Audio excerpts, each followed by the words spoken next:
John Shepherd-Barron was an old-fashioned Scotsman with a questioning mind. One afternoon in the mid-1960s, as the story goes, Shepherd-Barron was a few minutes late to the bank as it was closing for the weekend. He urgently needed cash, but the manager refused to reopen the branch despite his pleas.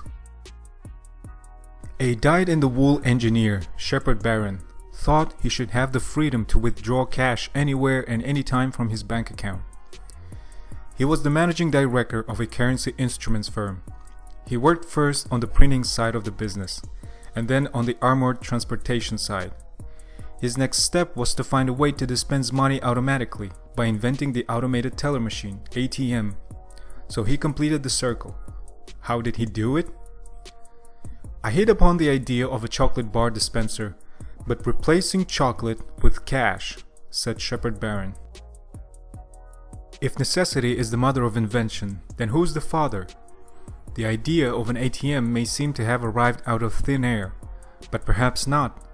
Some cognitive psychologists use the grandiose term opportunistic assimilation to explain the nature of breakthrough insights. Having your mind prepared to exploit an opportunity is an important precursor to spotting one. This intellectual alchemy contains a subconscious association of life lessons and experiences. For engineers like Shepherd-Barron, what truly comes in handy is the powerful notion of backward design, the ability to pre-imagine the desired outcome and work in reverse to achieve that goal.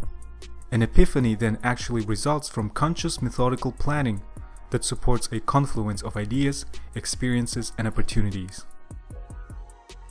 If you would like to know more on how people come up with great inventions, I strongly recommend you to read a book called Applied Minds by Guru Madhavan.